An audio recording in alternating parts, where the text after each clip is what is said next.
This morning we want to welcome everyone to a new venue here today. We decided today that we would come to the Department of Archives and History. And the reason we wanted to do this because this is a historical moment. This is only the 6th time in Alabama's history that a governor has appointed a U.S. senator. And I'm so proud that Senator Sessions was chosen by President Trump to serve and confirmed last night as our new Attorney General.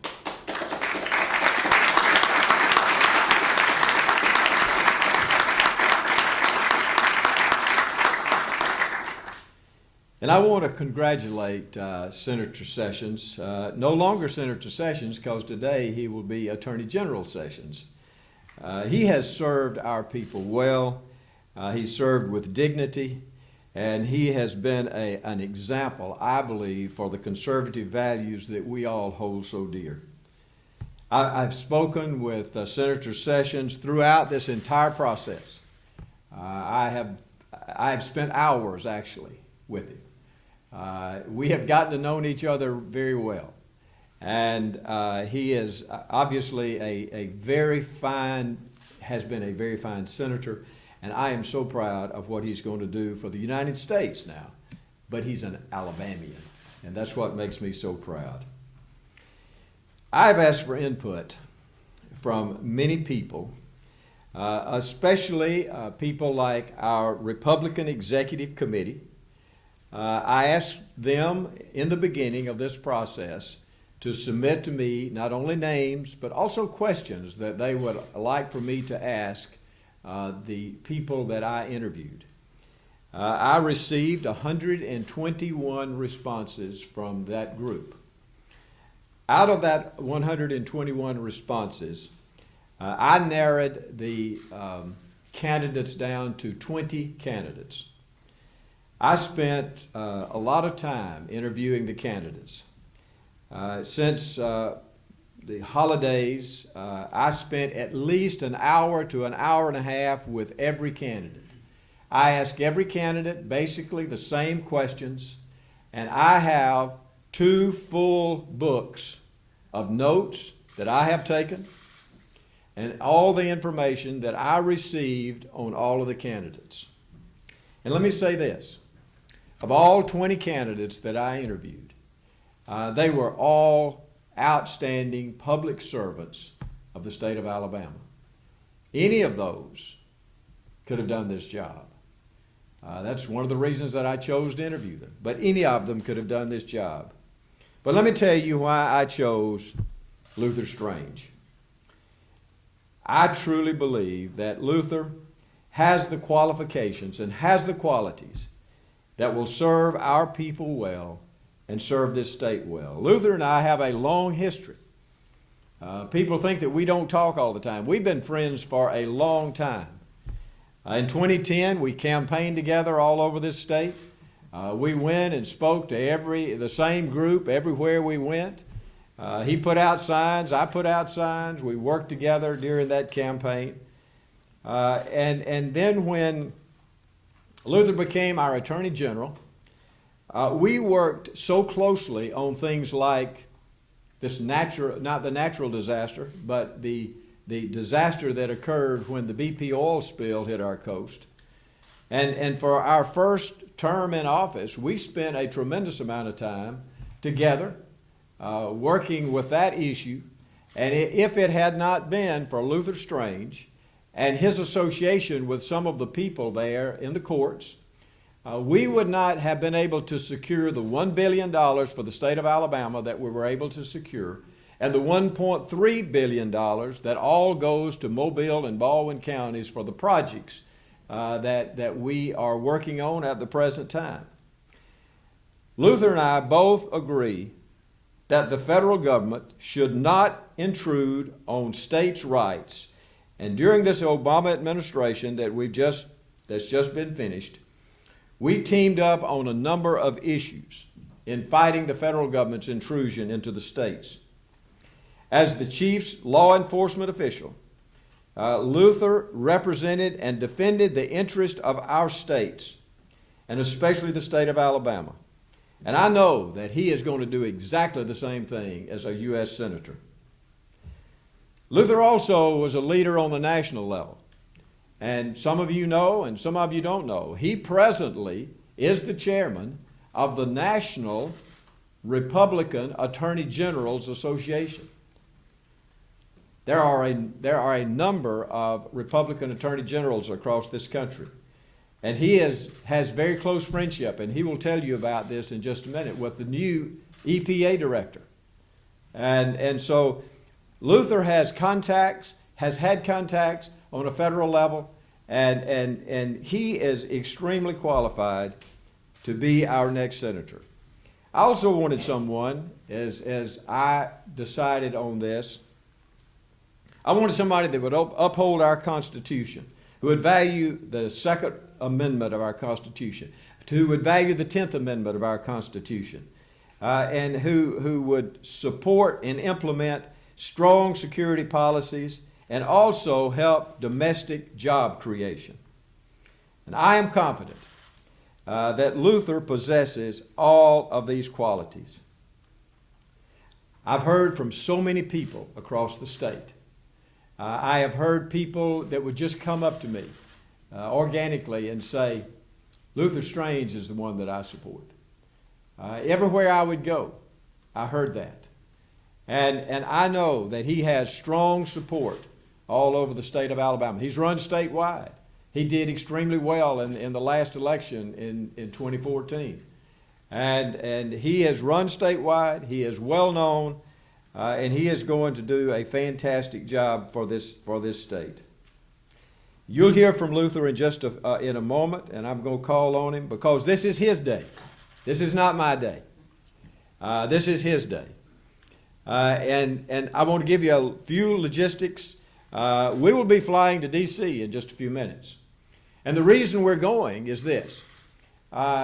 We could have sent the letter that I'm going to sign by U.S. postal mail, but that means it would get there tomorrow. So I'm personally going to take it up there, and I'm going to give it to the Secretary of the President of the Senate, who's the Vice President, and we will have all the papers ready so that he can be sworn in this afternoon, and we will have a Republican vote up there today.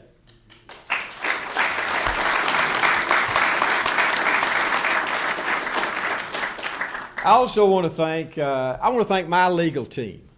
My legal team has worked tirelessly on this project. David Byrne, Bill Patty, Jason Polk. They have done a fantastic job with the people in Washington. They've worked tirelessly with them. They have done everything that is necessary. We have crossed every T, we've dotted every I, and we're going to make sure that everything is ready to go this afternoon. And David, I want to thank you for what you've done. So thank you, your team.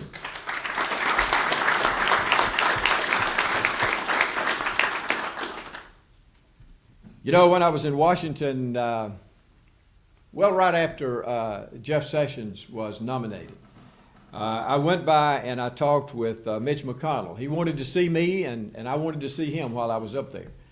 And so he had called down here to see if he could talk to me, and I was already up there. So I went by his office. And the first person that he actually mentioned was Luther Strange. He named several people, but the first one that he mentioned was Luther Strange. So Luther is not a stranger in Washington, and the people up there already know him. And I have heard from our delegation. I've heard from members of our delegation, even some of those that I considered, and they have congratulated Luther, and they are anxious and are looking forward to working with him. So what we will do now is I will officially sign our document.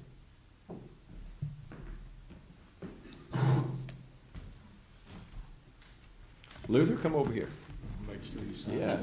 All right, Melissa, come over here.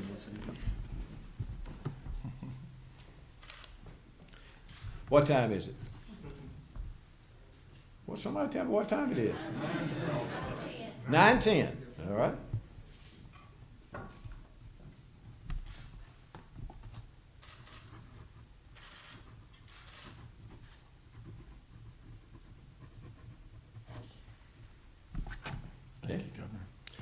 Senator Strange, congratulations. Thank you very much.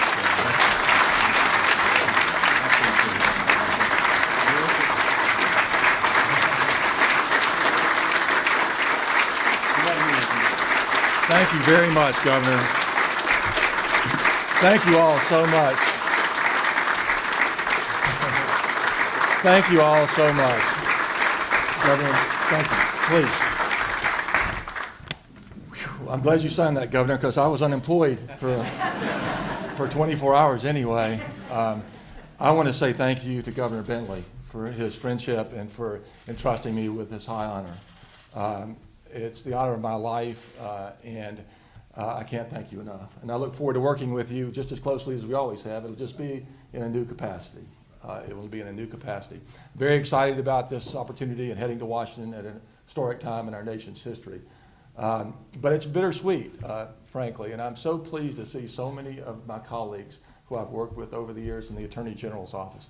Being the Attorney General of Alabama has been the highest honor and the greatest pleasure of my legal career. Governor, as you know, our citizens should know, we have some of the finest, very finest people in the Office of Attorney General, not just in state government, but in any position, anywhere. I put them up against any employees in the United States of America, and I'm so proud to have worked alongside them. We had had so many accomplishments that we could talk about. The BP oil spill, historic. The victories we've won fighting back against the federal overreach of the federal government, representing hundreds and hundreds, thousands of victims, upholding convictions, recovering millions of dollars for consumers across the state, burning the midnight oil and never complaining, doing it for the love of the people of Alabama. And it's been the greatest honor. And I truly do hate to leave that group. I wouldn't leave that group if I didn't have the highest degree of confidence that the office will be in good hands with Alice Martin, my chief deputy. She will now be the acting Attorney General of the state of Alabama, the first woman to have that position.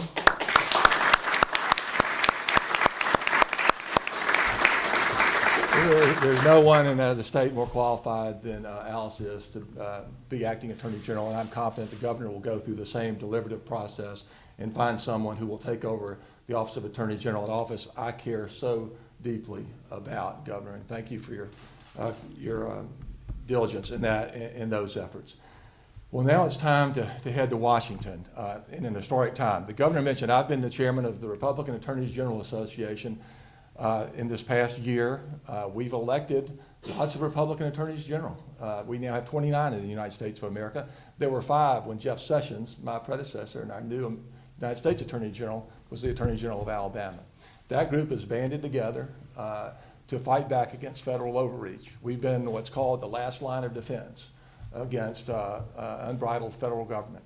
Well, now we have a chance to go on the offense. Jeff Sessions as Attorney General is the first step in that process. But not only Jeff, I have several colleagues who I've worked with closely over the past few years who are going to Washington in different capacities as well. One of them I'll mention is Scott Pruitt, my dear friend, the Attorney General of Oklahoma. He will be confirmed next week as the Administrator of the Environmental Protection Agency. An incredibly important position, and I'll get the vote to confirm him for that nomination.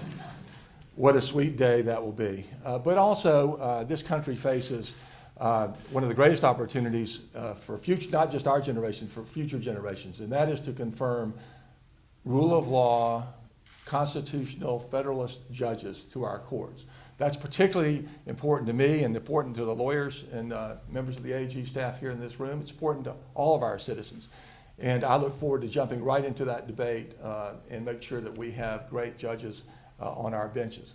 I know of a couple of qualified people in my own office that might be good federal judges. But we'll see how that works out. Finally, I'd like to say just a thank you note to the men and women in law enforcement in this state.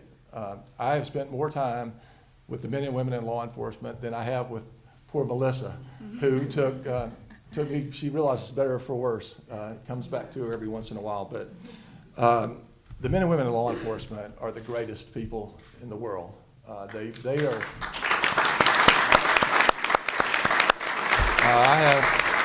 I have a couple of examples here. Andre Roper, Jackie Hornsby, they're here with me. They have spent more time with me through all conditions, and they are true public servants.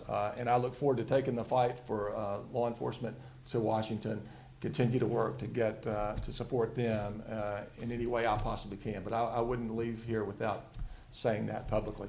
And finally, I just want to thank Melissa for being my wife for 35 years and being part of this event.